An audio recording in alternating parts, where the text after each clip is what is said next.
I haven't proofread this fucking thing, so let's hope that everything's working. Can you hear the priest sick in my voice? My goodness. Anyway, we're back here in the middle of the year to rank everything we've consumed in the year 2025. And by we, I mean me, pussy. You ain't consumed shit, probably. I got 61 goddamn things.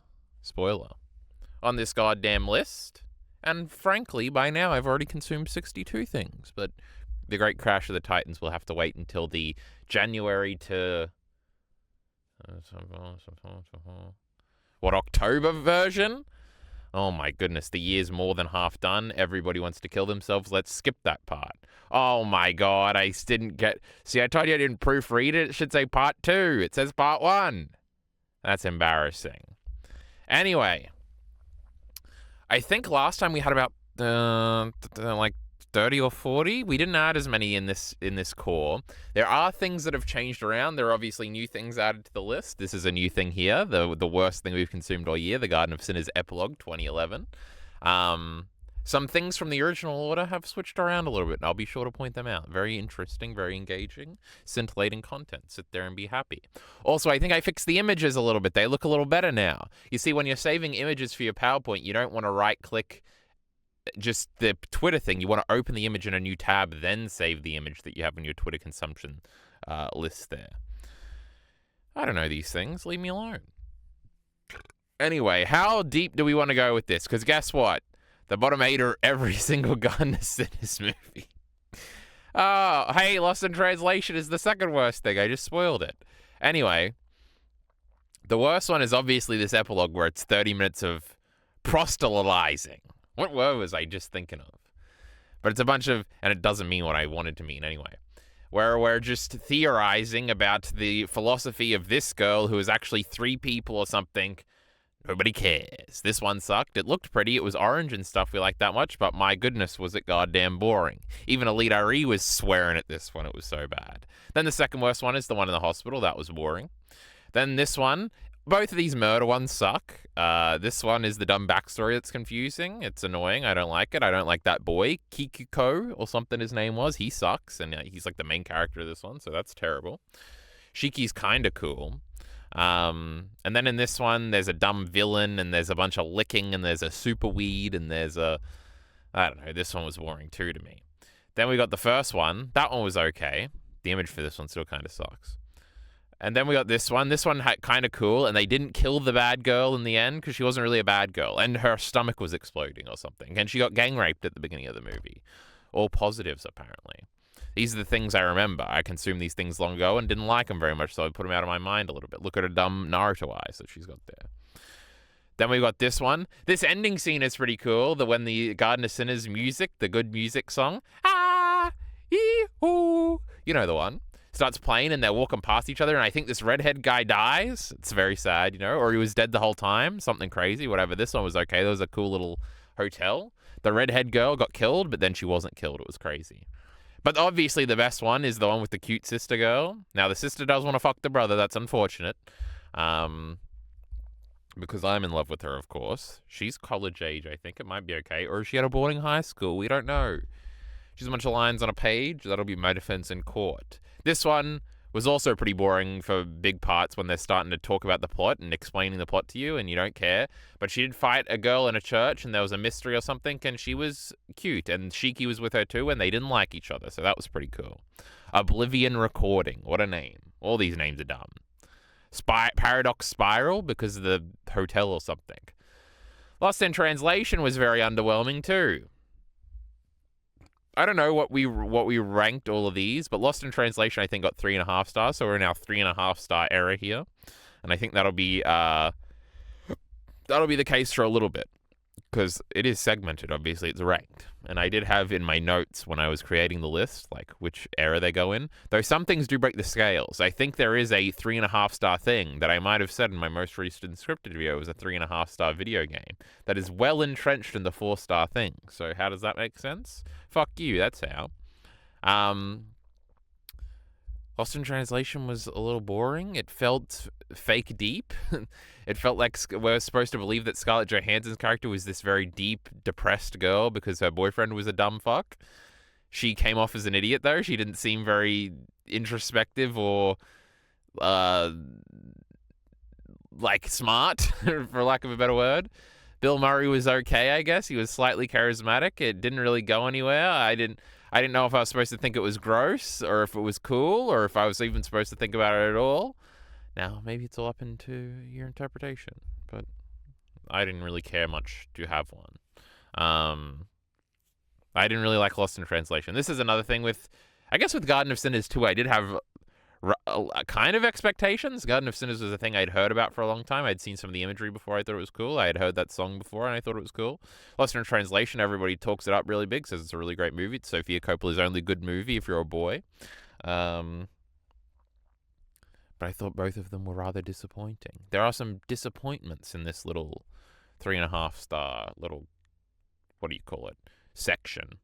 Oh, speaking of disappointment, Star Wars The Last Jedi. This was supposed to be the greatest movie of all time. It fucking sucked. Oh, it was worse than any Marvel movie with the humor. Remember Poe Dameron? This guy sucks. Remember, did they not kiss in this one? Did they kiss in the next one? I can't remember exactly how they were separated. The ending was a little weird too. They just all ended up on a planet and they were all going to die, and then Luke Skywalker fell over or something. That was pretty funny. What else was bad about this movie? Do I even remember? The casino stuff was fine, and it only went on for like 5 minutes, but everybody says it went on for 40 minutes and was too long. It wasn't especially good. I don't know. I remember this movie sucked, and I was mad. I remember the Poe stuff was pretty bad. The, what is Rey doing? She's hanging out with Luke. I guess the Luke stuff was okay. He's like tried to kill Kylo Ren for a second or something. That was pretty cool. I remember the resolution being boring because Kylo Ren was just a bad guy again at the end. Oh, but there is that great line where he says, "Shoot that thing out of the sky." We talked about that in our discussion with the leader. We have discussions. Actually, I don't think I have a Lost in Translation discussion, but we have discussions for most of these things we've talked about so far. I think the next one is a Star... No, actually, I don't think the next one is a Star Wars. Let me see if I can remember what the next one is. Oh, it's a Stavros Halkias Fat Rascal Netflix special. Now... In the last 3 months, a thing that has happened, because I don't even think Tyre's Season 1 was on the first PowerPoint. You know, we got into the weird sphere of stand-up comedy YouTube, you know. Right now, all I do in my spare time is make great videos, because, you know, I'm on fire right now. You know, 2 videos in a week. I'm crazy. Video game videos, too. But in between my little editing sessions, all I'm listening to is clips of Cumtown, so that's pretty good, which is Stavros Halkias' old podcast. Cumtown was very... notorious on the internet for a long time as being this crazy, edgy sort of left-wing podcast, which I guess it kind of is. But anyway, it's funny. But before that, I got into this guy's podcast, Starvy's World. It's very good. We like that podcast, though we've abandoned it for his older podcast now, apparently, in my...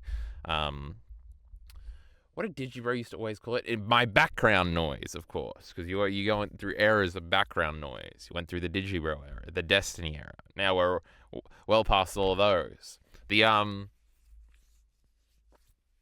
I guess the whole point here is this is obviously not very high on the list. I think this is the case for like all stand-up comedians, where I think they're just better on podcasts. I don't think maybe I just don't like stand-up comedy. I used to listen to a little bit of stand-up comedy when I was like 12. I remember like watching Jim Jeffries stand-up specials and stuff like that. And you see clips all the time that are pretty good.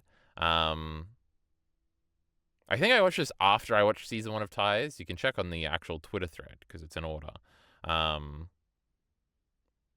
Because he is the best part of Ties season 1. And I was like, oh, this is right here. I may as well. And because when you listen to all those comedy podcasts, you're like, well, maybe I should listen to this now, but it's probably good or something. I don't know.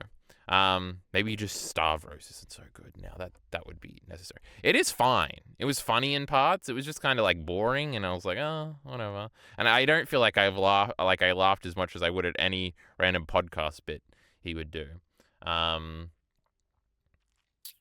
Felt like I was building up to a bigger point there at some point.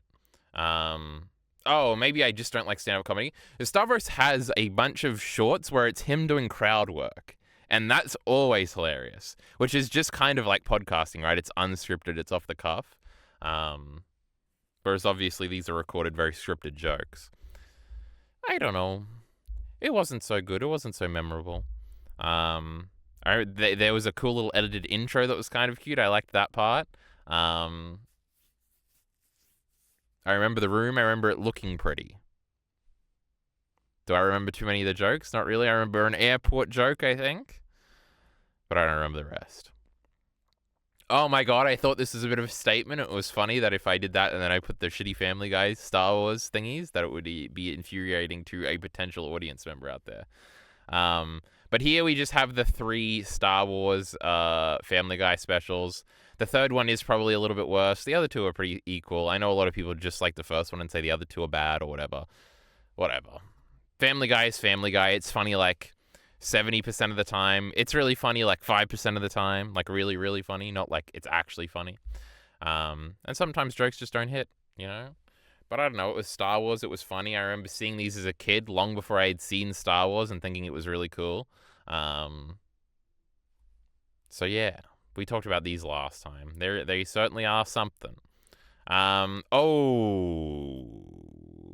We're at the edgy part of the list. In our 3.5-star section, of course, we have number 47 here, The Last of Us Season 2. This was a very tricky one to, like, place. Because obviously, towards the beginning, like, I feel like the first 3 episodes are pretty good. And, like, I don't know. I don't want to even say really good. Obviously, there are moments that are really good. Like, in terms of quality, I feel like it's better than most of the things around it here on the list. It's just, there's so many story decisions that make me want to kill myself. Especially towards the last bits of, last episodes of the season. Especially the last one. God, the porch scene. I think it is episode 4, right? Not episode 3, where all the Dina, Ellie, bad stuff happens, and then the bad Dina monologue about her backstory. And this is all fresh off the news that the great Neil Druckmann has abandoned this terrible show for season 3 and will be writing great video games that we're all looking forward to instead, which I'm very happy about. I'll probably talk about that on stream. I haven't streamed since that happened. So this isn't a negative. Yeah, it's just like, it's not even a mixed bag, because a majority of it is bad, right? Like, I'm trying to think of, like, the stuff I really liked. Like, I remember Dina initially was very likable. Like, I guess it's the same thing where it's like, the original scenes were really good. We have episode-by-episode reviews of all of this. It's sort of, in retrospect, it has sort of, like, soured a lot more. I think there was a part of me that was like, oh, I think I should think this is pretty good, so I wasn't shitting on it too hard. Though I was shitting on it pretty hard in the reviews. I don't know. I guess I've soured on it in totality more in retrospect. But I don't mind. Yeah, The Last of Us Season 2, whatever, you know. Bunch of silly nonsense. And then Tyre Season 1. This is another thing where, like, The Last of Us Season 2 is so much more, like, ambitious and stuff than Tyre Season 1 especially. Where it's like, but it's like a statement, bro. It was actually bad, so it's going above it in the list. And that means bad. Because you want to get a low number on the list, chat. It's like golf or whatever. Tyre Season 1 is a very easy watch, and I think it has moments of being really good. This is another one where the next season, which came out like a month or 2 after I watched this initial season, the second season of Tyre is way further down on the list. It is like really great, I think, and I've only like liked it more in retrospect since I finished it. And I think it does make season 1 look worse in comparison. Like, season 1 is like 6 episodes. It feels cheaper. It feels less ambitious. It feels like there's like a plot in season 2 that's like good. Rather than it being like interconnected sketches with kind of a core theme of, this is Shane Gillis, everybody, and his like friends running a tire shop, and the dramas. There are some business dramas even in season 1 where it's like, they're going out of business. What are they gonna do? And stuff like that. It very much just is. Season 2 is so much better. And especially on a ranking like this, it lets you toss season 1 to the wolves. And season 2 is definitely funnier more consistently than season 1, I would say. Season 1 probably, because I did come away from season 1 being like, well, because it's like a bunch of comedians, right? And it's like, oh, they're pretty good actors. But Stavros was like clearly the best one, and he was like the most, well, not even interesting character, but like the funniest character and stuff like that. That is not the case in season 2. He is in it He's not in it a little bit less, but he's less of a central character just because the cast is wider, and there are other things you are interested in. So I guess there are different appeals in that manner, but Taya Season 1, it's like not amazing, but it's like I watched it all very quickly and was like, oh, this is pretty cool. Also, the episode's like 22 minutes long, so that's terrific. It's funny how a 22-minute live action thing feels so short, but like a 22-minute Cowboy Bebop episode, sometimes I'm like, man, this is going to take like a year. I don't know. It's just different expectations, I guess, right? Anime's always 22 minutes or more. But live action shows being 22 minutes, that's a short one right there. Anyway, I think that ends, if I remember correctly. Oh, no, it doesn't. I was going to say it ends our 3.5-star little segment here, but no, we've got the prequels to go over, everybody. Calm down. Still in last place for the great prequels, we have... Now we're talking about some real shit. The great Star Wars prequels here. Star Wars Episode 2, Attack of the Clones. I don't like this little whiny Anakin boy. He's no good. Just like everybody says. What else happens in this one? This is the one where Obi-Wan goes to a clone place and finds out that they're all clones. And then, oh, there's the cool fight at the end. That was pretty epic. But there is a bunch of bad romance stuff, right? What else is it? Obi-Wan? Romance? Is there another subplot? What's Jar Jar doing in this one? I'm forgetting something. But I still remember this being the worst one. The romance stuff is bad. It is bad in the third one too. But I guess it's like more climactic and stuff. Because the third one, we'll get to it anyway. Worst one, Attack of the Clones, boo, you know. That's what everybody says. Then we've got episode 1 here, The Phantom Menace, everybody's favorite movie here. The great Jar Jar Binks is definitely in this one, I'll tell you that much. Now, Darth Maul sucks. He's the worst. He's like not even a character, and he shows up and they do a gay fight at the end. It's terrible. But the great Qui-Gon Jinn, obviously the best Star Wars character. He was so wise and so brave. What a great man. And Liam Neeson was saying lines coolly and stuff. This Obi-Wan over here sucked. Is it the same guy? I think it might be, or maybe it's not. Anyway, he sucked in this one. There's a bit of an adventure towards the beginning, right? They're going everywhere. They're in Naboo, and then they're going into the underwater Naboo place, and then they're going to see the great Watto, and they're doing pod racing, which Alita hates. I guess it was a little boring. What else happens in this one? There's a fight on the planet at the end. I remember that not being too good. I don't know. It was better than the first one, I guess. I remember liking little Anakin's acting, even though the internet told me it was bad. I remember thinking Padme was likable. Epic. Then we've got shitty Rogue One. We hated this movie. And then we watched it again this year, and we hated this movie until the great final battle, of course, where we're shooting things on a beach planet, and it was truly spectacular. They were running around. It was high impact. It was pretty cool. And then they all died at the end. It was very sad. Spoiler alert. Especially that robot. He got shot the fuck up. And then Darth Vader is people at the end. I don't know, Rogue One, I feel like that is it. The characters are like very boring. Even shitty Andor over here that everybody loves now.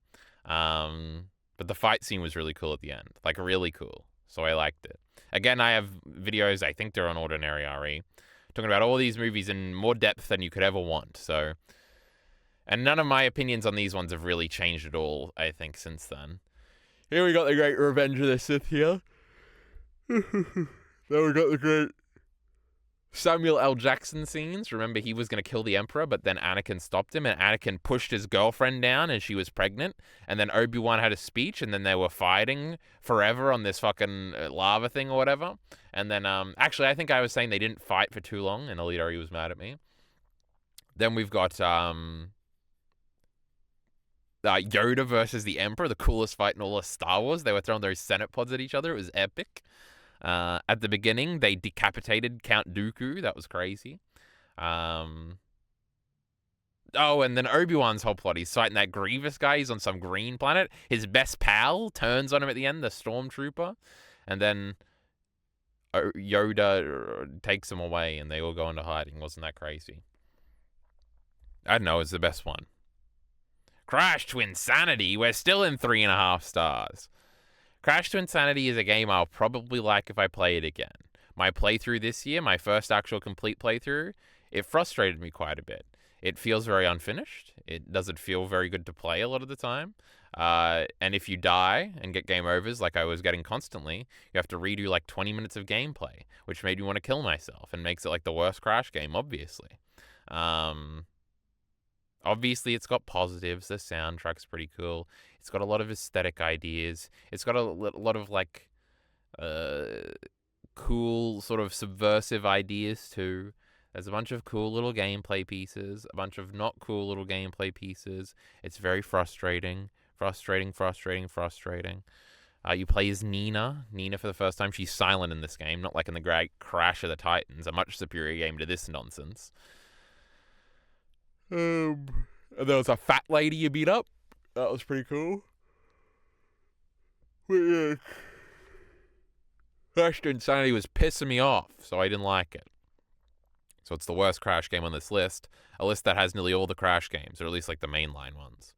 None of the GBA games are on here, you know. I don't own most of them, so I decided not to include them this playthrough. And I've only got Mind Over Mutants left before we can jump into the HD era. It's gonna be crazy.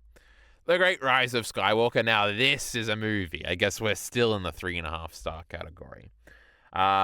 This movie was really good at parts, and it was really, really bad at parts, you know.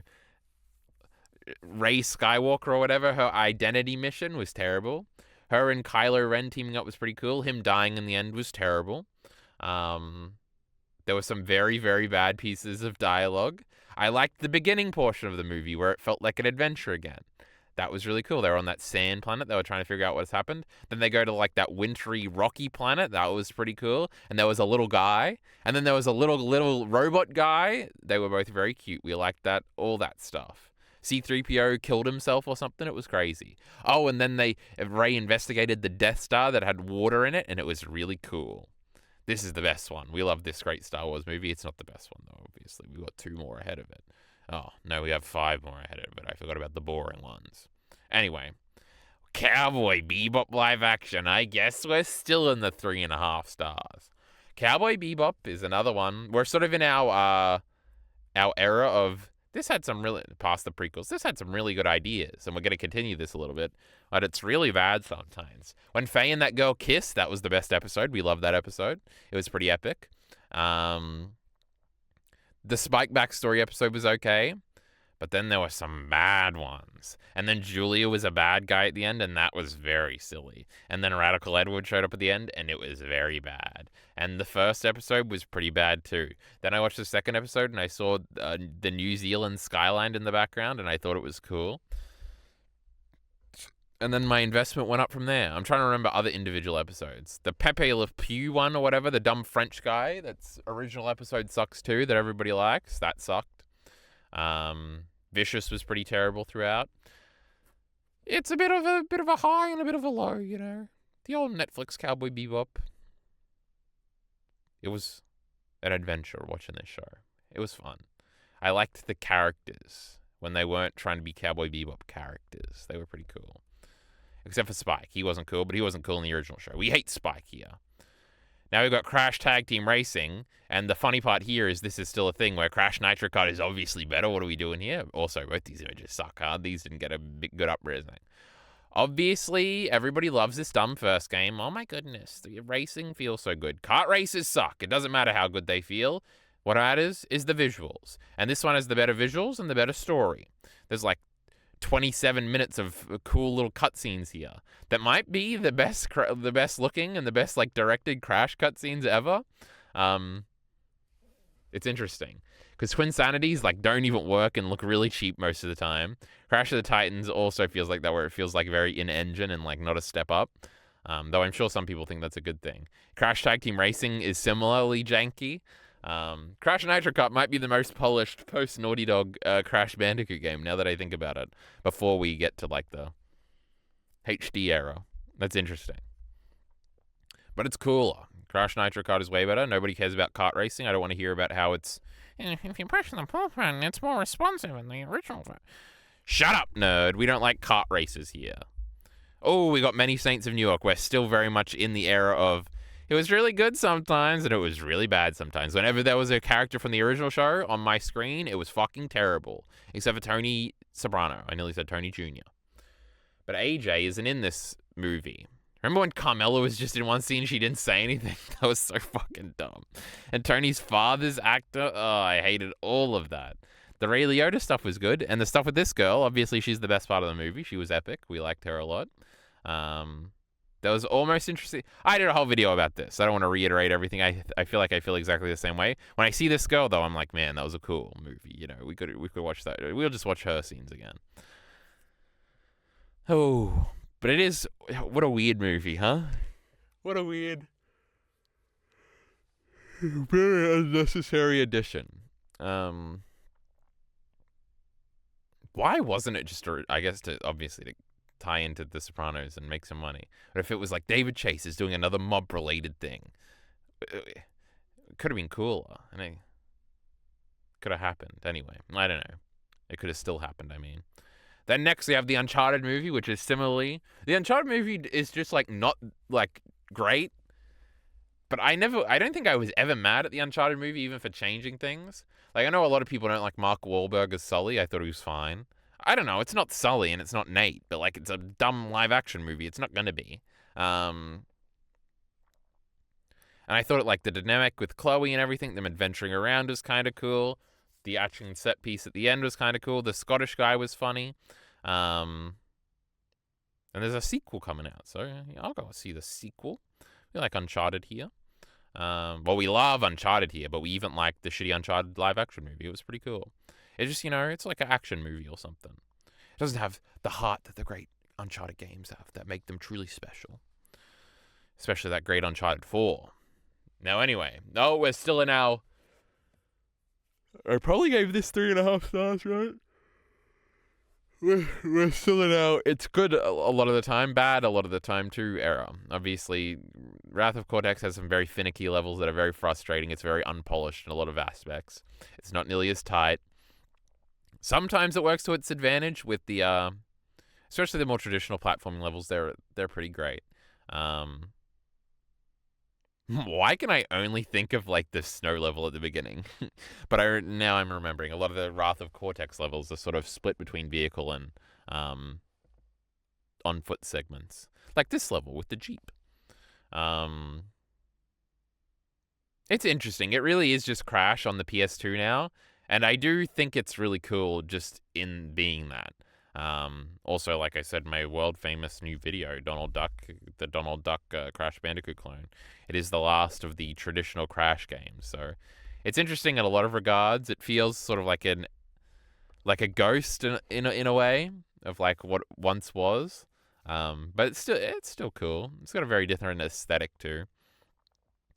What a weird old game Crash Wrath of Cortex is, huh? But it was pretty good. Now we're into 4-star nonsense. We've got the original Star Wars movies. Yes, I guess Empire is the best one, and New Hope is the worst one, and the Return of the Jedi is in the middle. It is funny, because I was talking about watching a bunch of Come Town clips.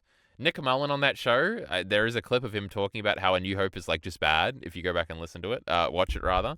And this is Lee new talking point. When he rewatched these movies with me, he was like, A New Hope is just bad. It's, like, weirdly edited, and we're cutting around to weird places, and it feels really amateurish. And, I sort of saw that, but, I just must disagree. It's fine.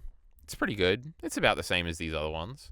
It is true that, like, with the reverence these movies are held in, they do feel like bumbling fucking idiots in suits a lot of the time, and, like, rather cheap, and...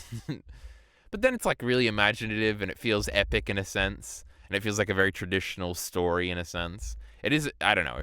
The original Star Wars movies are... Star Wars as a media franchise is the dumbest thing in the world. Like, it's so stupid. Everything is completely different and feels completely different. It's completely disconnected. Yet people are so invested in it. Like, it must be insane to be, like, a Star Wars fan. Now, I know a lot of these don't exist, but to be a Star Wars fan of, like, everything and, like, how you would even, like... pretend that they're all, like, everything happens in the same universe or whatever. Like, that these new shows are, like, a completely vibes different to the original trilogy, and, like, these worlds do not overlap. And then, like, the prequels are just completely different, impossible to overlap, and so are the sequels. What a wacky franchise. Anyway, these movies are pretty good. I don't particularly love any of them. They're all good pretty consistently, though. Now, Look Back, the anime here, is our first one that's taken a bit of a nosedive. And that's because I don't remember anything from this movie. I was thinking back the other day, because I don't know if Alita was talking about this somewhere on a stream or something, or I just saw it on his digest or something, but it wouldn't have been on this year's, it would have been on last year. For whatever reason, I was reminded this movie existed, and for a second I was like, oh yeah, I should probably watch that eventually. And I was like, oh, I did watch that. Because everything I remember from the movie, I feel like is in the trailer, so I only like remember the trailer. Because there's like the running scene that I remember Miller got mad at because it's like extended. And I remember the shot of that from the trailer. I remember the colors. And I vaguely remember the attack scene. But other than that, I'm like, how is this movie 38 minutes long? What is happening? So yeah, it's very unmemorable to me. I remember because I did the thing where I think I reread the manga and then watched the anime in the same day, so they were probably always going to blur together. And I remember thinking it was fine. Like an adequate retelling of the story. Just in a worse medium, Film, pathetic. You like manga here? But just because of that, and I was like, what a useless movie. Why the fuck was this dumb movie made? And don't make Goodbye Yuri. And stop making Chainsaw Man 2. These are mangas, god damn it. Leave me alone. Let me read my little cartoons. My little comic strips in the newspaper. Stop making them into feature fucking films. Anyway, also everybody really loves this movie. And I wanted to put it low here to make those people mad. Because I hate those people. Stop supporting Look Back. Anyway. When Harry Met Sally is also fallen off a little bit. It used to be above some of the movies that are coming up here. I think this is another one that's soured in retrospect. I remember at the time I thought it was pretty good. And then you got to the final scene, which is like... And then you realize, oh, it's this famous final scene that's like being parodied and everything. But it's like sincere here. And you're like, oh, the cultural conscience of humanity has ruined this for me. I think the 80s are a disgusting time. And that's why I dislike this movie. Like, what a weird interstice in, like, culture. At least from my retrospective cultural understanding through media. Like, the 80s just suck for everything. I guess people like 80s wrestling. But I don't. I think, like, 80s wrestling looks terrible and is terrible. And 90s wrestling is obviously better. Now, obviously, this is very funny because I grew up in the 2000s. And the late 2000s are probably when my first memories are. But, like, the 60s, bro, that's like Mad Men. And, like, we're transforming the world. And the 70s, it's, like, hair metal and... Well, no, it's not hair metal. That's the 80s. But it's, like prog rock and shit like that. It's fucking epic. Then it's, like, the 80s. And, like, all the songs are bad. And everything looks terrible. And, like, their attitudes are bad. And everybody's, like, conservative again. And you're like, ugh. And then, like, the 90s are, like, crazy and edgy. Then the 2000s are, like... the good times, bro. Remember when we were young? And then the 2010s I have a very distinct cultural memory of. And obviously the 2020s are developing. It's like this 80s period where it's like even the 50s, you have like a thing in your mind of like, well, this is like the wholesome post-war America. And the 40s is obviously the war. And then like the 30s, I don't know about the 30s. It's the Great Depression. I don't really know much about that. The 20s, that's Boardwalk Empire. The 10s, that's World War One. The first decade of the 1900s, I don't fucking know. And then everything else is like the 1800s, that's like this. I don't know. It's just my least favorite period in history. Now, this is 89. So in my head, this is like 86. But the aesthetic of the movie is very much like city and life in like the 80s. And it's like, even though there is flashbacks to like the early 70s at the beginning, I'm pretty sure. I don't know, it is a weird souring that has happened to me. And I think it's just because the identity of this movie is very 80s. And like the attitudes are too. I don't know. It's another Lost in Translation is another thing like this where it's like I feel like I'm a kind of funny guy because this is kind of how I sort of characterize their view on media, where it's like they really only like modern video games, and to go back to old video games to them is like terrible because of like the quality of life benefits of like modern gaming. Of like going back and playing an old game and it having a not auto save system is just like, this is disgusting. Get me out of here. Which is probably the common like sentiment, and I do understand. But I feel like this and Lost in Translation have very like old school ways of doing storytelling, which does feel outdated to me and feels like plain. There's probably other examples of this. I don't know why I'm spending so much time on this one and why I'm making such a convoluted point that doesn't make any sense. But you have to deal with it. It's my PowerPoint. I'll do what the fuck I want. I'm so scared I didn't click record. Oh my god. I don't remember clicking record at all. But there it is. It's recording, guys. Everybody calm the fuck down. Having to redo that would have made me kill myself, guys. So everybody breathe a sigh of relief for me. So basically, it's not When Harry Met Sally's fault. And I'd be open to watching it again in the future. This guy was depressing, and this is Mike Wazowski. Isn't that crazy? And Carrie Fisher from Star Wars is this girl's best friend. There is an interesting... I don't know why I've been thinking about this movie recently. There's an interesting period where, like, they become best friends before, like, and they swear that they're not going to date or whatever. And I remember getting invested in that period, and then for it to just be the generic thing of they obviously do end up together, and they are, like, meant for each other.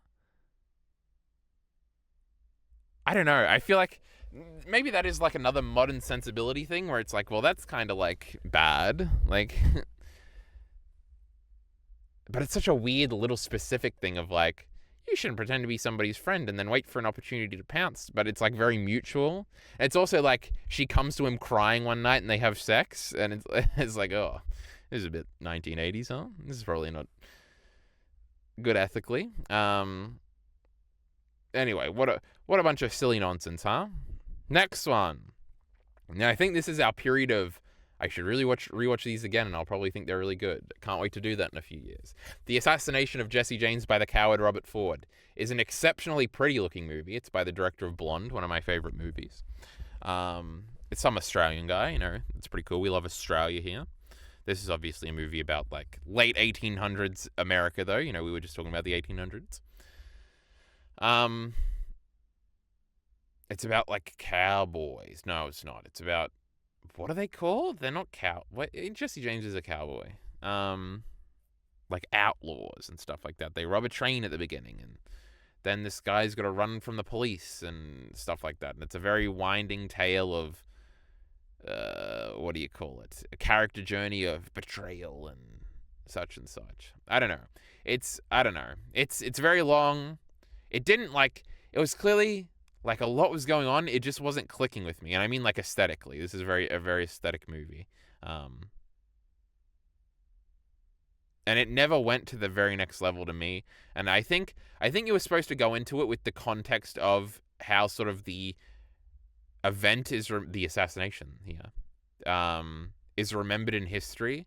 And it's supposed to play with your... expectations of these characters that are like fundamental to the audience, Jesse James and Robert Ford, but as somebody who had very little background context for any of it. Now, obviously, the title here does do a bit of legwork in getting you caught up on the context. I don't know. It like within a rewatch, I will have the context. It will be interesting.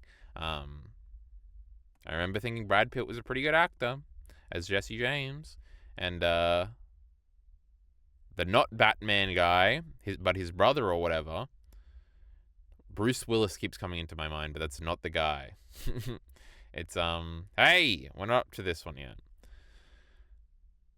What the fuck is the DCU Batman guy? He was married to Angelina Jolie or whatever, right? Or something? This name is... Henry Cavill is Superman... And Batman is Bruce... No, that's Bruce Wayne. I don't remember that fucking... Don't put it in the comments. I'll have remembered by then. But that guy's brother plays Robert Ford. Or they at least have the same last name.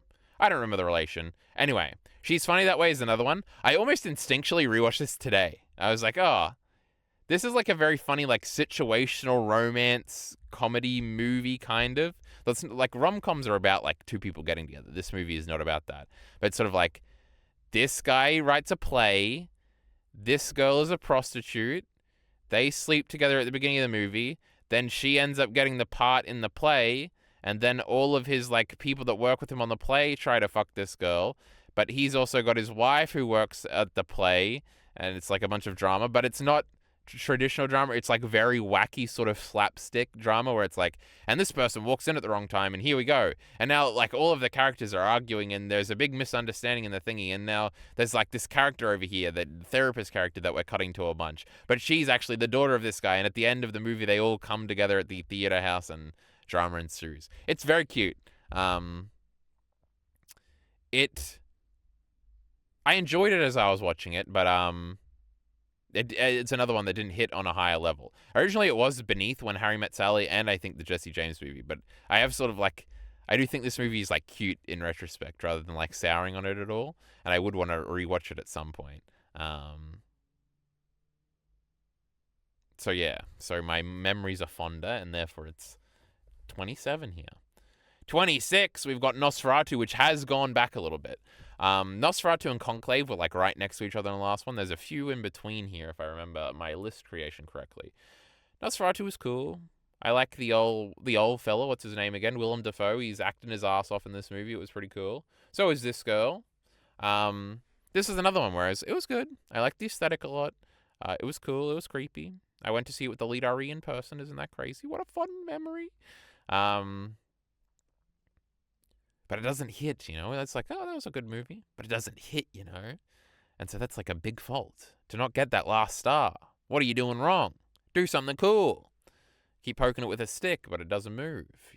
What am I doing here?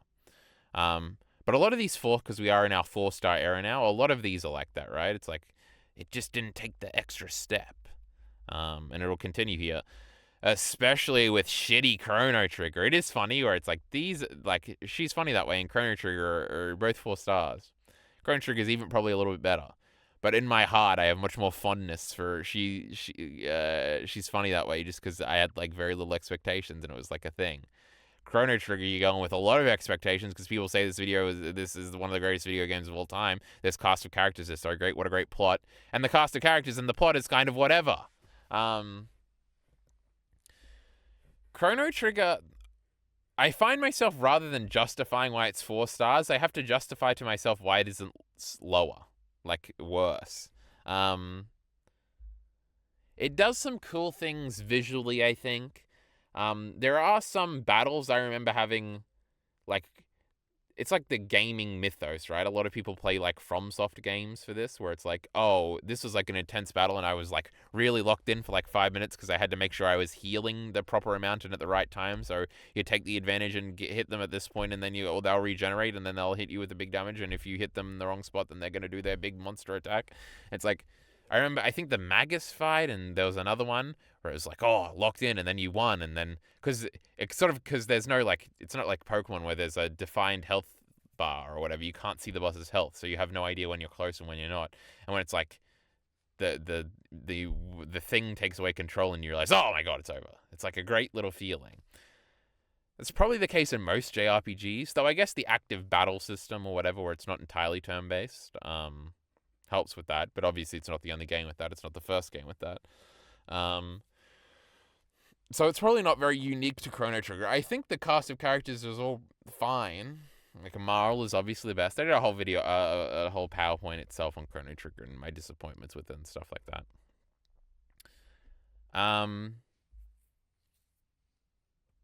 Chrono Trigger is something you play to get, like, the cultural relevance from it, because you can, like, see it referenced in videos and know what they're talking about, or, like, watch a bunch of videos about it. It hasn't even really paid off in that regard for me, I don't think. But yeah, I'm a bit sour on Chrono Trigger. It was fine to play. It was fun, I guess. I was interested in where it was going. Hey, stop spoiling things. And I think it has some interesting implications. Like, was the world having a consciousness or whatever. The larva stages at the end are kind of cool when he just becomes Cell. Then becomes an alien. All that stuff's pretty cool. It's like 4 stars. Stop second guessing me. Now we have The Last of Us Season 1 here. Another one where I was like, this Last of Us so sucks. Let's just throw it down the bottom of the list. But then I was like, no, Season 1 was pretty good, I swear. And, I don't know. It's just the same talking point I'm always going to say. The original stuff is usually pretty good. I really do think there's a fundamental lack of Joel and Ellie throughout this whole show that harms it a lot. Or where it's just like the goofy stuff and all the serious stuff really doesn't land. I've talked about all this a bunch. We don't need to talk about The Last of Us Season 2 or Season 1 anymore. Season 1's pretty good. It's a 4-star season. Here it is. And now we've got Conclave. This is an interesting one because I was like, Conclave is definitely better than The Last of Us Season 1, right? Because Conclave doesn't have moments where it's like bad. It just is like the thing where it's like, oh, it didn't take it to the next step to be like a truly favorite. But it was entertaining and cool and interesting in a bunch of ways.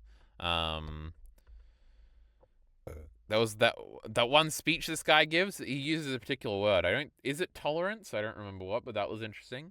And then obviously just how like unabashedly, absolutely woke it is. It's like really interesting too.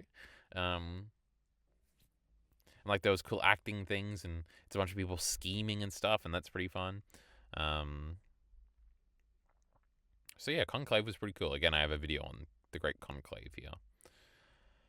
I Have No Mouth and I Must Scream is an 11 page short story I read. It was pretty cool.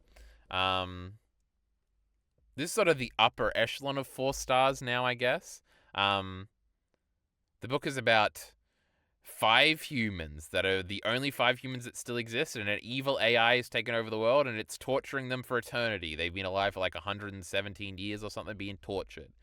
And then they decide that then they can find food if they travel to this icy place, and they have a journey there and get tortured as they go. And then they find it at the end, and I don't know if I want to spoil the whole thing. It's pretty cool. It is sort of notorious for being like, this is like the most fucked up book, bro, or short story, bro. These people getting tortured forever. And it's a lot of descriptions about that and the different individual tortures they go through, and sort of, it's also like a perspective thing where it's like an unreliable narrator, and you're trying to figure out what's true and what's just his perception, and trying to get through his own biases, because it's told in first person, I think. It's like a haunting final image and stuff like that. It's interesting in that regard. It is like a thing where it's like, oh, it's going to stick with you forever, because it's kind of like whatever you think, you're like just sitting there idling. You're like, what could be the worst scenario I could possibly find myself in right now? It's like, what if I was constipated, but I could never poop? And what if I had a migraine like I do sometimes? That's the absolute worst. And then it's like, what if I was one of these guys? And you'd be like, that would suck, bro.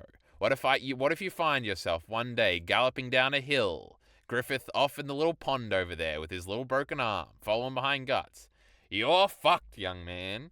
You ain't going nowhere. Well, you are going somewhere, and then you go into a vortex for eternity where you're going to be tortured. It's crazy. What's another one from fiction where you find yourself and you're just fucked? You ain't going nowhere. This is one of those scenarios now that you always think of, so isn't that cute? So it's lasting in that way.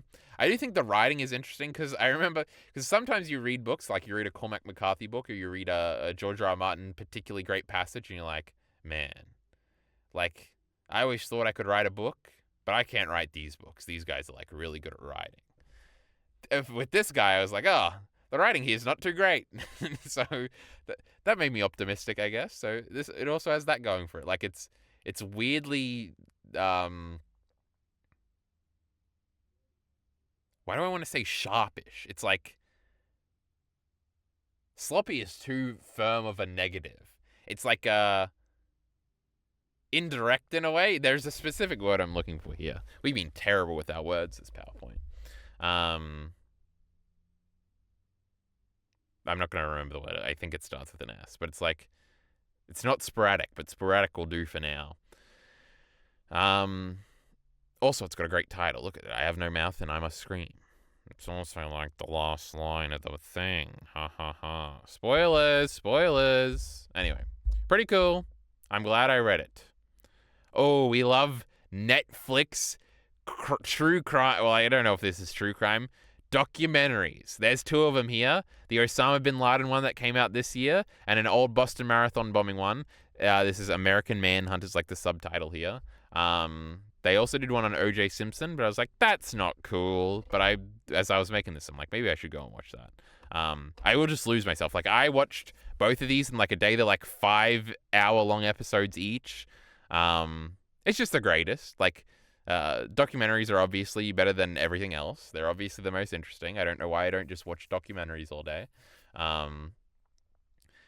When you're watching a documentary, you do sort of have to engage with it because you're like, this seems very narrativized. This doesn't seem like it adds up. And you're like wondering if you're just being lied to. So that's not always the best. You're like, would Netflix really just put anything out there? Well, probably. Netflix probably doesn't have the best fact checking, like, wing in their big company. But the narrativizing is really cool. And these are both things like, just from like culture, right? Osama bin Laden, they did go in and shoot him one time. I wonder how exactly that happened and the build up to that. The Osama bin Laden one is much better. It is great. It's newer, I guess. But the Boston Marathon bombing one is also interesting because it's like, it does play out like a narrative where it's like, it's sort of I think the documentaries are created in a sense where it works for both if you go in with a lot of knowledge and you're like, oh my God, here comes this part. But also as me, I know bombs went off. I don't know how many people were killed. And I don't know like the resolution. Like I assumed it was like suicide bombers or whatever. But it's like, there's like only 2 people died, which is like minimizing it. I think. I don't remember. It could have been 3, but it wasn't too many. And there wasn't suicide bombing. They like put the bags down and then ran off. And then there was a big manhunt, obviously, over like the next 48 hours. And they like ran and killed a cop and kidnapped a guy. And then like one of them got shot dead and the other one like went and hid. And it was like, are they going to find him or is he going to be dead or where is he? And they're like playing into this and they're like, he must be in this like suburb here. And it's like enthralling. You're like, oh my God, what's going to happen? I don't know all the details to this one. And similar things are done with the Bin Laden documentary. Obviously with this one, it's like, well, they're going to shoot him in the end. But there's like a cool part at the beginning where it's like 2002 and they're like, he's definitely in these mountains somewhere, but we don't have like enough people to go and search for him without risking their lives. So like he got away that time. It's like, oh man, that's crazy. And stuff like that. And also going in depth in like what the Obama cabinet was doing for like the 2 hours while the mission was happening and how they were watching it and when they were allowed to watch it. And Obama then went into this room by himself and it's like, oh, this is like real life anime shit right here. This is epic. And there's like the photos of them after they realize it's a success. It's a very good little narrativizing thing. These are really good. Part of me is like, but they are like silly slop content, right? So like we can't put them that high on the list, so we stick them in the 4-star section here. Though I think Monster's going to come after this, and Monster isn't as good as these things, but it probably is. I think Monster might be next. It's true. Monster is a little better than Chrono Trigger, but I sort of had the same experience. People say The Great Monster, you got to read The Great Monster, the best manga of all time. It's okay. It's pretty interesting in a bunch of variety of ways. It's not like great. It's not like the best of all time. It's a little boring. It's not boring at all. I read this whole manga in like 3 weeks or something, or maybe like 2 weeks. I couldn't stop reading. But in terms of stimulating your smarts in your head, it's a little boring on that front. This Dr. Tenma guy, he's not too interesting. That Johan guy, despite what people say, in the end wasn't very interesting. The plot, very suspense heavy, very quickly paced. In the end, not that interesting. The mysteries don't really go anywhere. Well, they do, but the going there is like, and then this. I did a whole video about this. Oh no, I never did my Monster wrap up. I did it on stream, kind of. So I guess for some people, this might be how they find out what I think about the ending and stuff like that. Being set in Germany is really cool. It's probably the defining thing of Monster and how the character designs look. Because it is, part of it is like interesting because it does feel like slightly racist depictions of like benevolent, like if there was lefty Twitter in Japan, they would be defending the great white people from the depictions that were not intentionally harmful, but resulted in, like, it's like a sort of white people caricatures, and it's really interesting to be on the other side of that. It's like really cool, and I do appreciate it. Like the weird, like all the old German people look like really weird old German people. The way like a white author might draw old Japanese people or something like that. That's interesting. Other than that, the suspense-heavy, like, full-thrust nature of the plot is probably really interesting. The characters are all pretty cool. None of them are particularly good. None of them are going to be on my top list anytime soon. And ultimately, because of that, I do end being relatively disappointed with Monster. Because I was hoping for a new favorite, but it really wasn't. When was the last time we found a new favorite that wasn't a movie? It was a long time ago. This might be the highest ranking thing of that type. We're just impossible to please now, Judd. What are we going to do about it? Somebody recommend me something that's actually good for once, for fuck's sake. Donald Duck going quackers. We just made a scripted video about this. This is the thumbnail that I've used here. Look at how high quality this image is, huh? This game on Backlog got 3.5 stars. Here, it's deeply entrenched in the 4-star section. How does that make sense? I don't know, but this is where it belongs, goddammit. This game's sick. I like it. Expectation does have a lot to do with it, because when I think about Monster, I'm ready to, like, attack people and say the Monster's not actually that good. When we're talking about the great Donald Duck, I'm here to sing its praises and tell you how cool this game is. And isn't it crazy that it exists, and it's a Crash Bandicoot clone and all this stuff. I really talked about all this in my my scripted video for why this is, like, I really like this game. It's just like a cool little thing that happened, and it's really epic. Obviously, this was on the list before, too. I don't know if it jumped anything, because we had that middle period where, like, She's Funny That Way jumped, and then there's a bigger jump at the back end of the list. But other than that, I think everything kind of stayed similar in this part. Oh, yeah! Solo, A Star Wars Story. The greatest Star Wars movie of all time, besides the actual best one that's coming up. The greatest action-adventure movie of all time. Hey, don't spoil the next one. The great Woody Harrelson over here, stealing the show. The great monkey with a bunch of arms, dying. That was crazy. Everyone was dying in this movie. It was epic. I already talked about this with the leader. Everybody hates this movie. I think it's really cool, and it is because it's like a great adventure movie that I really like. They're escaping that place and the space stuff, and they got to get away from that monster. That was epic. The revolution that Phoebe Waller-Bridge had to do at that place, that was epic. I like that. Lando was not as cool, I don't think. And Emilia Clarke didn't go with him at the end. It was sad. What a great movie. Shitty Darth Maul was there for a second. That was lame. But the ending was good. The guys that had been chasing the whole time were actually the good guys. That was crazy. And then I think we killed that big bad guy that was maybe raping our girlfriend. So everybody wins in the end in the great Han Solo movie here. And his name is Solo because he was solo. Makes sense to me, goddammit. You Season 5. You Season 5 is another one that probably could have been in the category of, like, does some silly things, but does some things really good. But the goods are weighted in its favor. And I think it's because I think the second last episode, and to a smaller extent the last episode, are really strong. I think it's an ending, which is pretty cool, and feels climactic. There are parts towards the beginning where I remember thinking like it might have been bad towards the beginning. Like, I remember the first guy they, like, kill, like Joe and his wife, whose name I'm forgetting.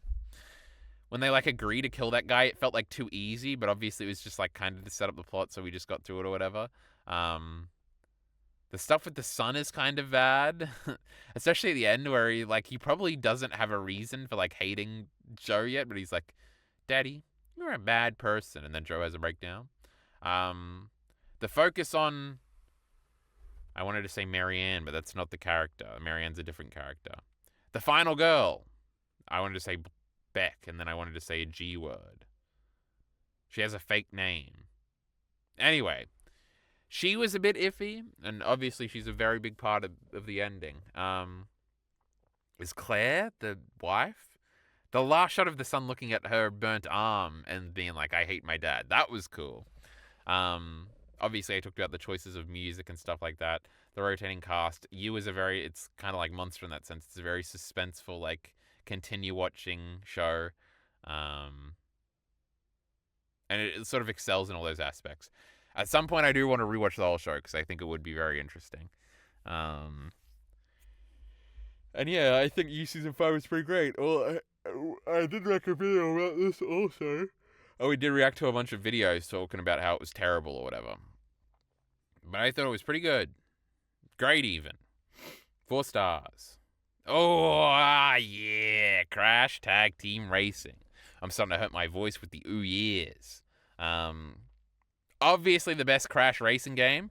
I finished this game for the first time very recently. I was blown away. This game is like extremely creative. The environments and the individual worlds are really cool.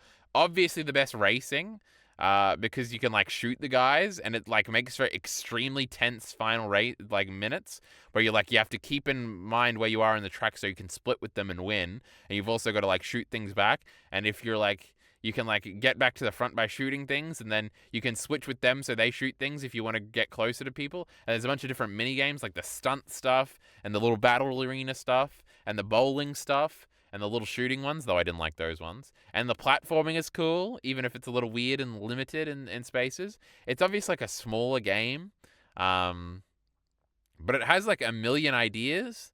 I think its execution is pretty good too. Like, I really like this game. I think it is one of the better Crash games. I don't think it's better than any of the original trilogy. It's obviously better than that shitty racing game that's part of the original core. I've never played Crash Bash. It's better than Wrath of Cortex. It's probably better than Mind Over Mutant, though I haven't beaten it yet. It's not better than Crash of the Titans. So it might be the best modern Crash game besides Crash of the Titans, which is pretty epic. Obviously, this is the loading screen where if you press X, Crash will fart or burp, and triangle is the other one. It's pretty funny. And if you hold it down, he does a big fart. It's hilarious. Also, these penguins try and fight you a bunch.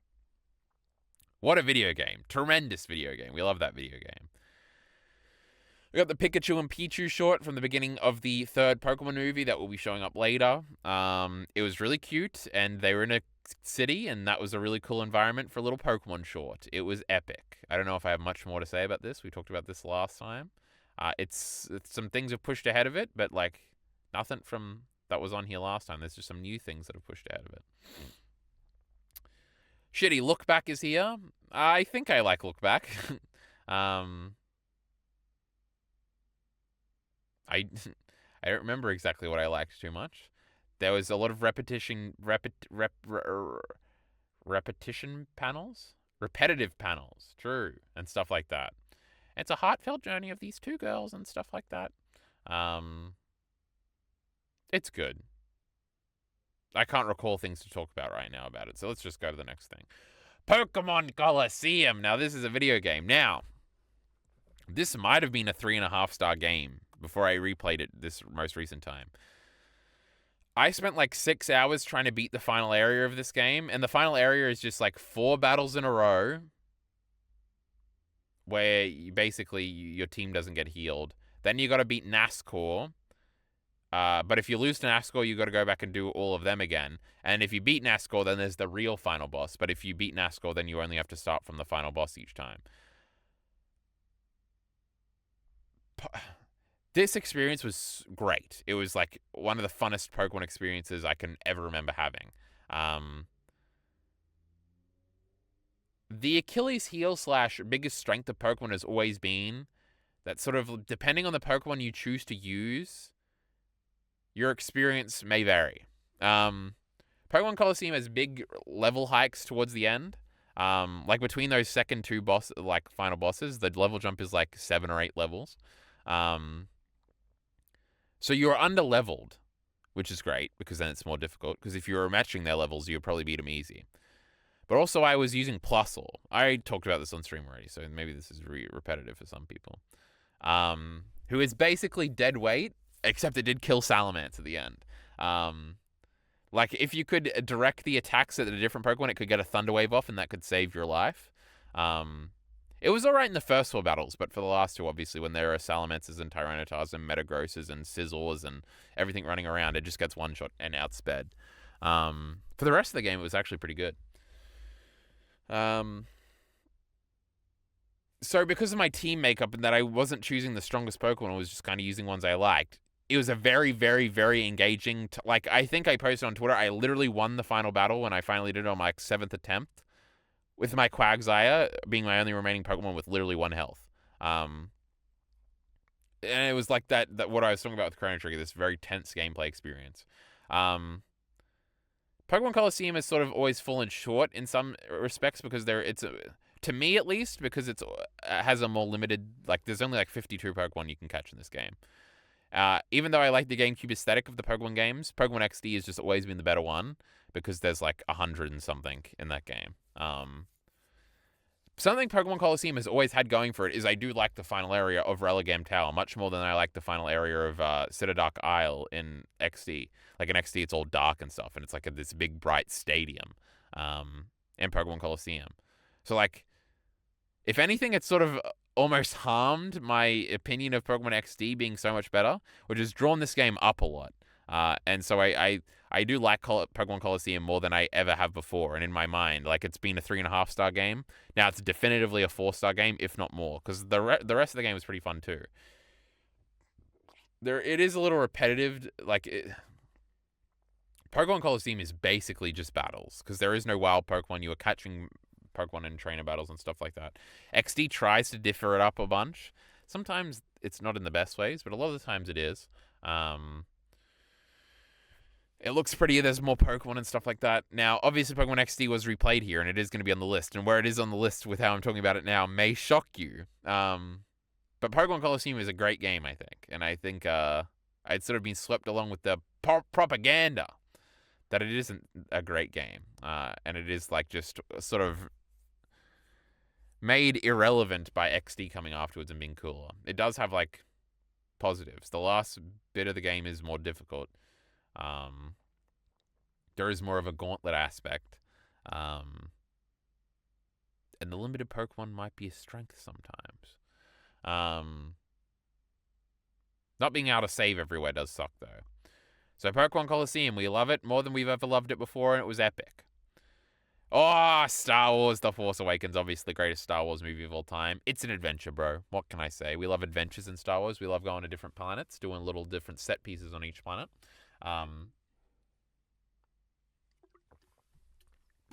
The characters are the coolest in this one. They're the funniest. They have the best interactions. They are the best. I like Rey, I like Finn, I like Poe, all in this one. And in the other ones, they're gonna start to suck. Han Solo is around. He's pretty cool. Princess Leia is around. She's old. Kylo Ren is kind of interesting and cool. The Great Chewbacca is around, and we're just running around places. Rey is really likable. Rey is obviously, like the best Star Wars character, besides Qui-Gon Jinn or something. And I think she's probably at her best in this movie. She's probably a little whiny in The Last Jedi. And in Rise of Skywalker, she's good half the time, and then the other half of the time she's doing this fake identity crisis thing that's come out of nowhere. So I did a whole discussion with the Leary about this. Go and watch that. Tyres Season 2. I told you it was way lower on the list. We're into 4.5 stars. We have been. I don't know. Pokemon Coliseum is probably sitting at 4 stars now. The Force Awakens is definitely 4.5 stars. We're into 4.5 stars here with Tyres Season 2. What a great season. What a great step up. 12 episodes instead of 6. That one famous actor from that sitcom that plays Shane's dad is like spectacular. I want to go and rewatch all of his scenes right now. There's like storylines. It's all fleshed out.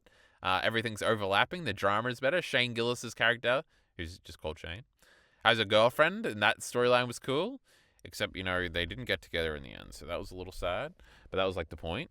Oh, the scene where he's like going over to ask her out, and he's like playing the one lovey-dovey song in the car and singing along to it. That was a great scene. There's a bunch of little great scenes. The short guy here, I forget his name, him getting the car and from the Italian guys that are scamming him and then doing it up, and then the one dude coming in and crashing it, and then there's a love story with this girl and this guy, and that's really good. And then Steve over here, he's having a fun time.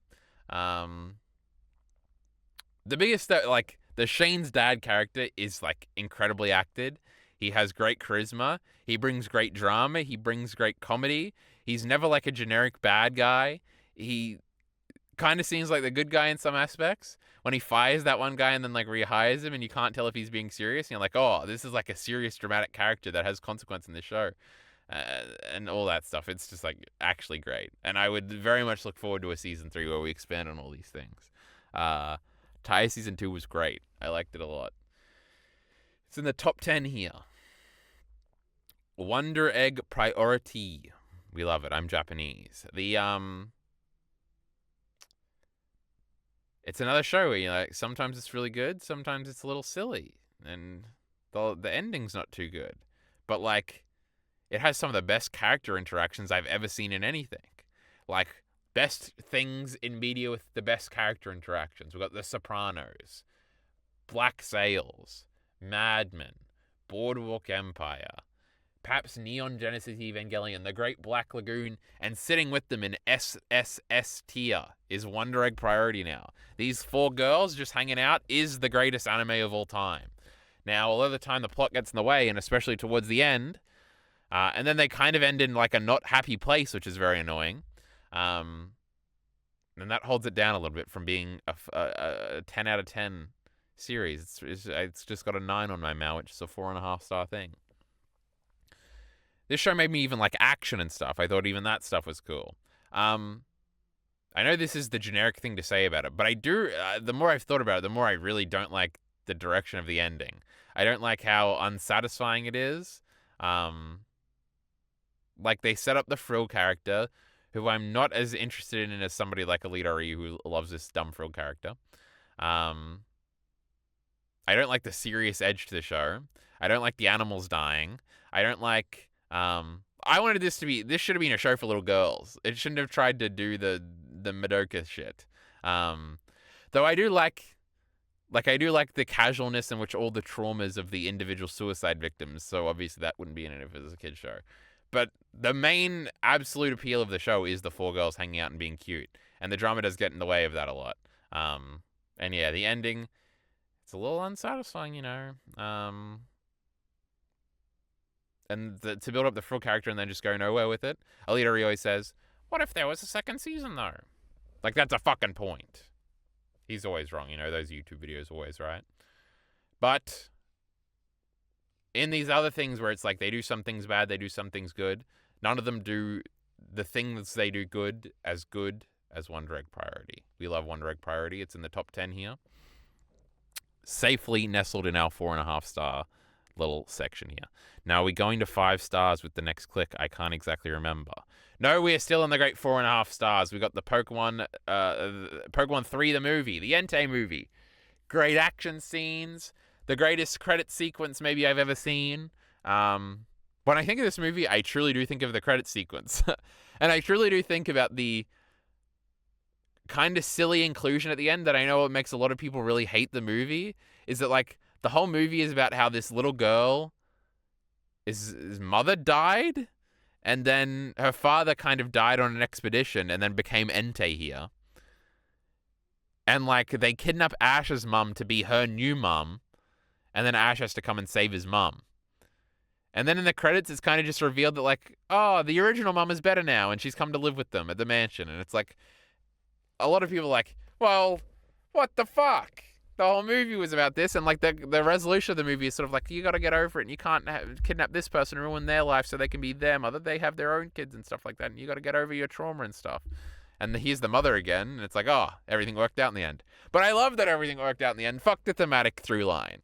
It was like, oh, the mother's still alive, and everybody gets a happy ending, and the father is not an Entei anymore, and he's back to life, and it's like this repeated like dopamine happy endings in the credit sequence as like the English song is playing.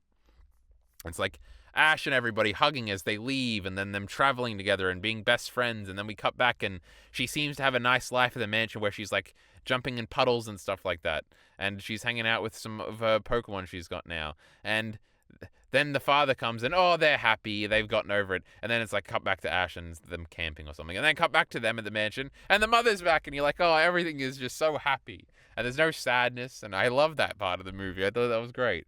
Everything in the actual movie is pretty good too. She battles Ash, Misty, and Brock. They have to infiltrate the mansion. Charizard shows up. It's fucking epic. What a great movie. Not as good as Pokemon the movie 2000, but it's very, very close second. And that first movie sucks. The fourth movie, the Suicune Celebi movie, I don't remember liking it as much. But then we get into the great Latios and Latias movie. That's the song, Alidori, the one we always talk about. Alidori did agree off topic one time to watch that movie with me. So it's the girl is a Pokemon, Alidori. Get excited. That's the fifth one. We got to get to that one. I gotta watch some fucking episodes, though. I'm like 70 episodes away from that. And there's a whole movie in between. Anyway, this movie was terrific. Now, this is where we get very interesting, because we now are in 10 out of 10, 5 out of 5 era. And I changed this right before I started recording. Lane was originally like 3. And then I put it at 7. And 7 originally is now like 4. And it is the big jumper.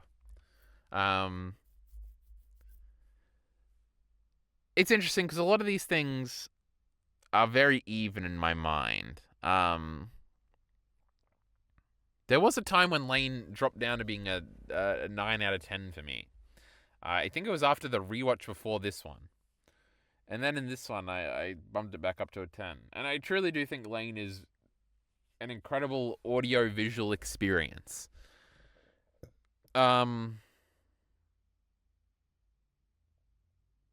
It's kind of just that. Which is like, I think basically everything else offers a little bit more. Or doesn't even, it's none of the match Lane in that, I don't think.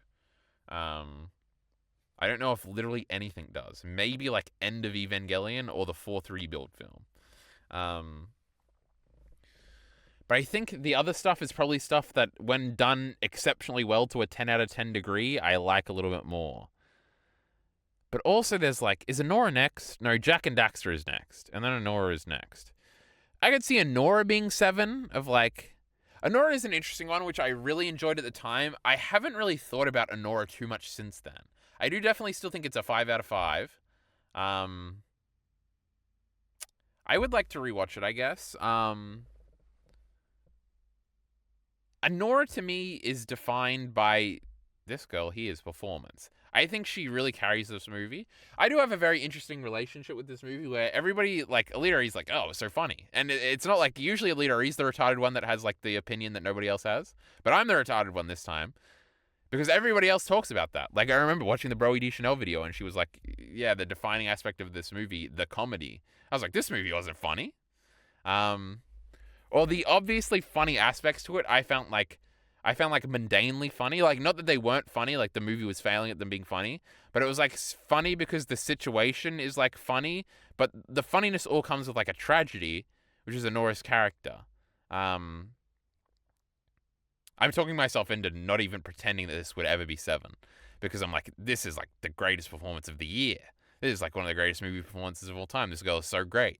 Like just her swearing, I can just hear it in my head. It's like terrific. It's like the acting here is so good. But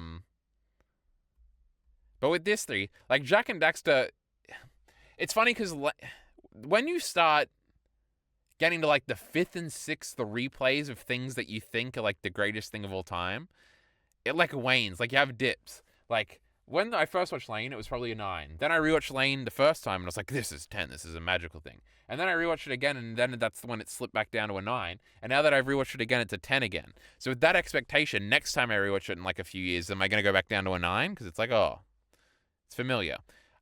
I feel like right now I'm on the downswing with Jak and Daxter, where I'm like, maybe that's a 9.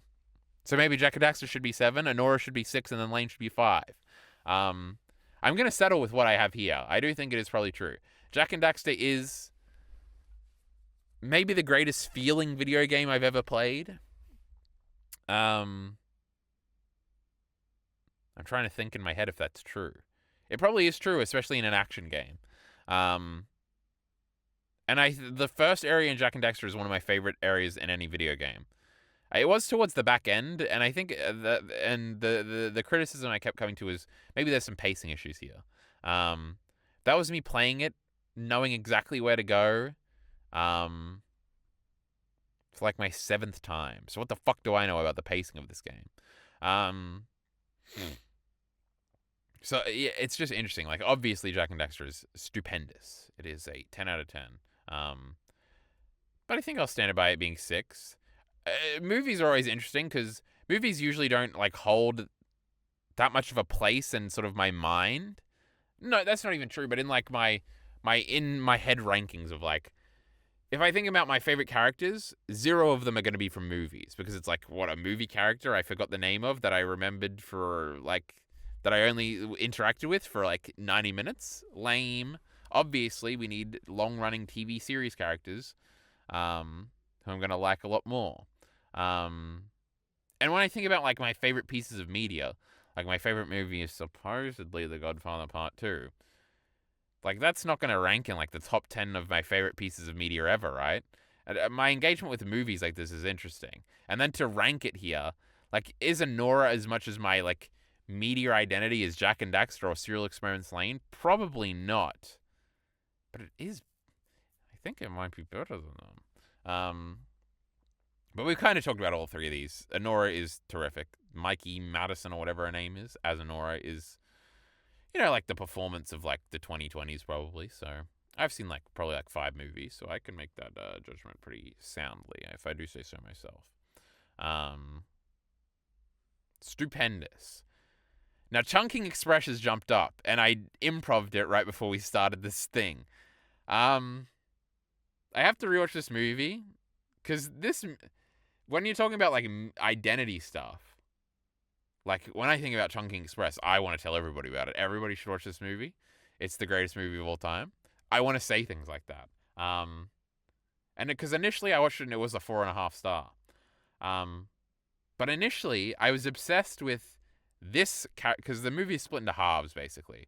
With the first story, which is of this girl, I remember being much more impressed with that the first time watching.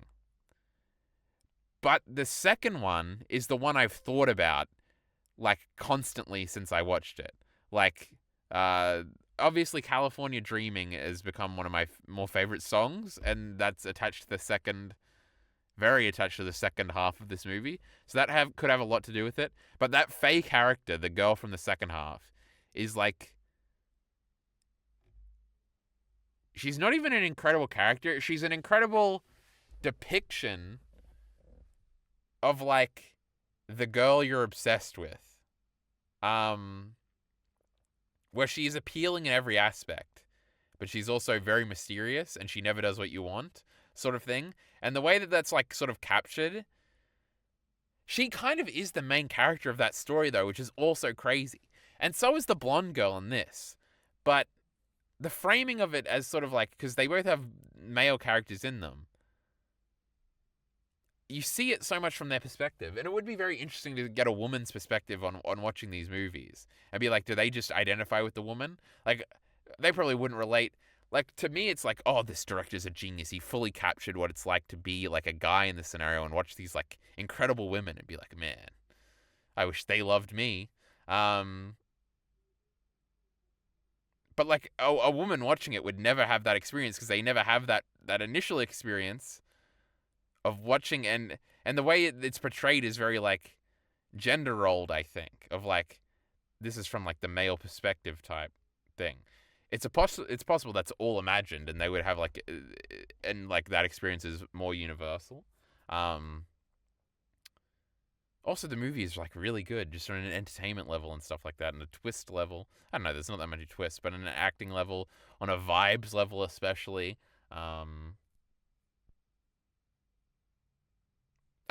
If I rewatch it, it could be number 1.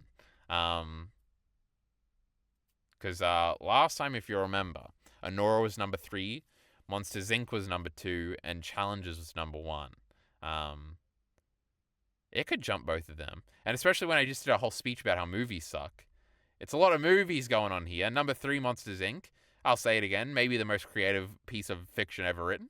The door thingy is like the most impressive creative thing I've ever seen in my life.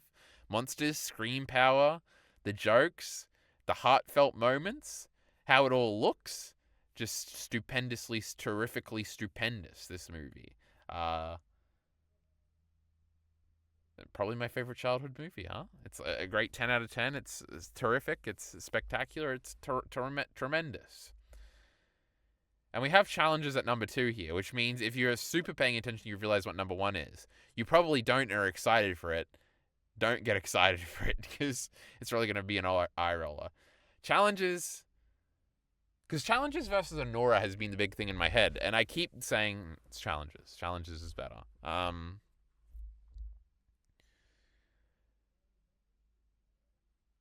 I guess I've already made videos about challenges. I don't think my opinion has changed too much. I think challenges is just, it excels in a million, like in multiple areas. Like, I think the characters are super interesting. So I think the characters are really good. I think the performances are generally very good. And even when I think Zendaya is not doing a good performance, it like has this massive thematic, like descriptive weight to me of like being representative of who she is and how that overshadows the movie in certain aspects. It's also shot incredibly well. The music is incredible. The directing is incredible. The conceit of it being like a love triangle tennis is a great idea. Like everything sort of piles on. Where with Anora, there is like a standout element to me, and it is the Anora portrayal. Like everything else around it is pretty good, but it's not stuff I like as much as I like the stuff in challenges.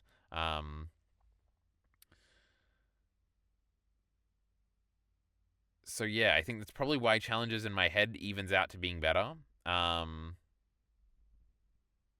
This is another thing where I've sort of said like none of these movies are really like threatening to be in my top 5 movies of all time or whatever. What is it? The Godfather, Evangelion, Irishman, Jackie Brown, Portrait of a Lady on Fire. That's 6.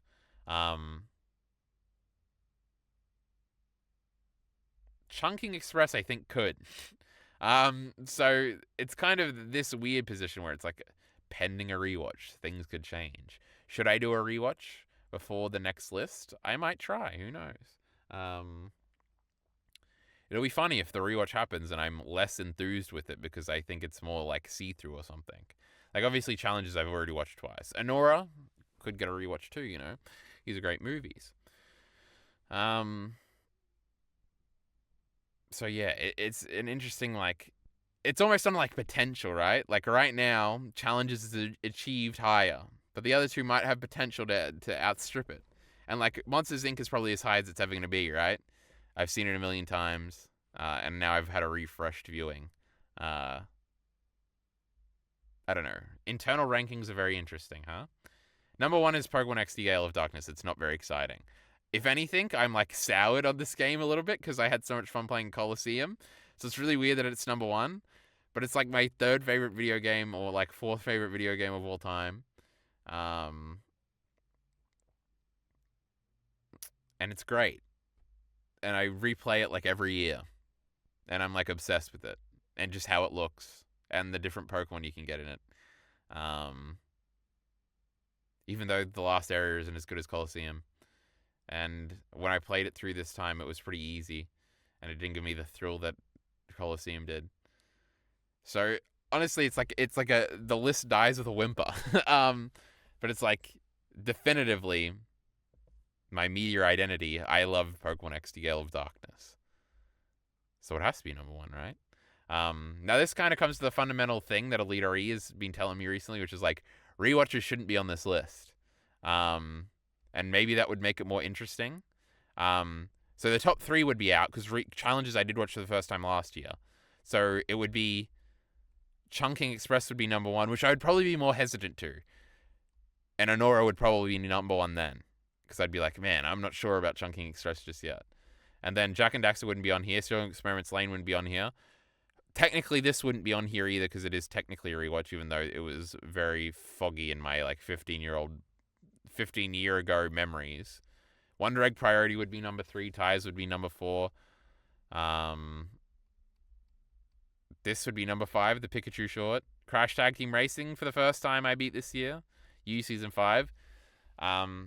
It is probably a more interesting list. I do sort of like the because basically the payoff to this system of including them is if I see something new and it beats like this, and becomes the new number one, that's a massive statement, bro. That's crazy. And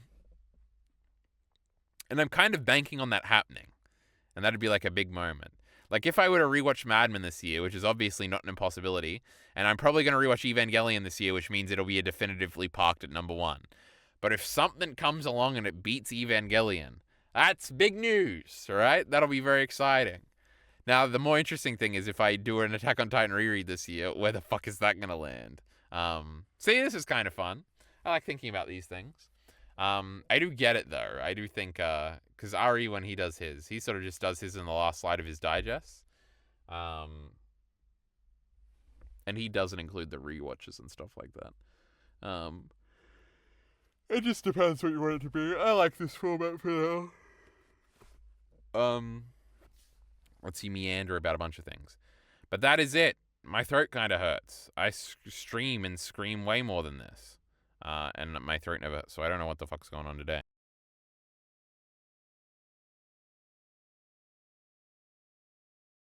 As for the next version, it'll be updated. It'll be super cool. Hopefully the title will say part 3, or I'll forget again and it'll say part 1 again.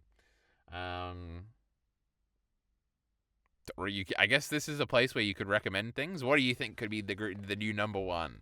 What's your favorite thing, and will I like it? We'll see. Heath's heart got broken when he tried to show us his favorite thing. They were the bottom 8 of both times. So both lists, I'm going to assume. Anyway, we'll be back in 3 months. I'll have other videos out soon, etc., etc. Go watch my Donald Duck video, goddammit.